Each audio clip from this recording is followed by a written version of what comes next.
الله وی چې د یو انسان نم رضا شم نو درې کارونه ورسره کوم. اخیره جمله ویم بس دعا کوو. محترم توجه شته که تنګ شوي چې د یو انسان نم رضا شم نو درې کارونه ورسره کوم. نمبر 1 چې د یو انسان نه رضا شم نو په مخلوقاتو کې عزت ورکم. او زما پیغمبر یو جمله وفرمایله وی کله چې یو انسان نه زما رب رضا شي نو زما رب جبریل له وړي. توجه شته دې خبرې ته؟ زما رب جبریل له وړي. جبریل راشه. جبریل وی خدای در کې حاضر شم. څه امر دی غلام ته؟ څه امر دی؟ زما رب ورته دا پلان کې بنده در تخکاری او رب ښکاری وی د سره مې مینه پیدا شوې ده. ګوره خوښ شوی مې دی چې د الله خوښ شي نو لږ شه په دا پرښتو باندې وګرځه په دا ټولو اسمانونو کې چې یو پلان کې بنده دی او زما د رب خوښ شوی دی نو تاسو مو سره مینه وکړئ. لاړ شه په تمام پرښتو باندې وګرځېده. ټولو وی خدایه زمونږ مو سره مینه شوه. جبریل ته زما رب وفرمیل لاړ شه ځمکې ته او په ځمکه کې چې څومره مخلوقات دي تمام مخلوقاتو ته ووایه چې یو بنده د زما ورسره مینه ده. د هغې په زړونو کې د دې بنده محبت واچوه.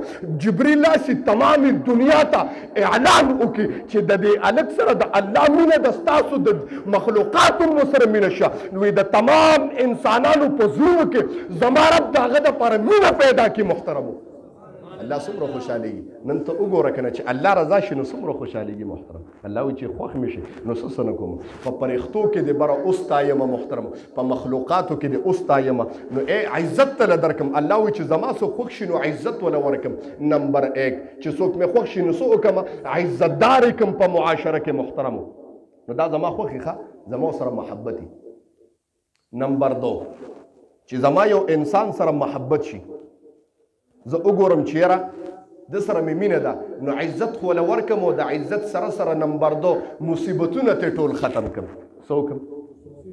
مصیبتونه ته ټول ختم کړم. نو چې مصیبتونه ته ټول ختم شي او په معاشره کې عزتدار شي نو دې پوه شي چې یاره زما د طرف نه الله رضا دی. او نمبر 3 ویم که چوټي کړم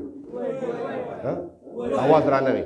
نمبر 3 زما رب وی دومره ته خوشاله شم چې دې ماته لاس باد کې اوچتای. لاس ورود لا اوچت شوي نه الفاظ د زبان نه اوتی نه د په زړه کې خیال لا شي او د دعا د مخکې زما د دعا باندې دومره مضبوط دغه شي دومره مضبوط اجابت په کومه چې د زبان نه الفاظ نه وتلې او دعا مې ونه قبول کړي. واخر دعوانا الحمدلله رب العالمین. الله دې موږ په دې باندې عمل کولو توفیق راکړي او الله دې زموږ خپل ځان نه ځکه ټول څوک سره امين وایي. محترم آمين. الحمد لله رب العالمين والصلاة والسلام على خير خلقه محمد وآله وأصحابه أجمعين.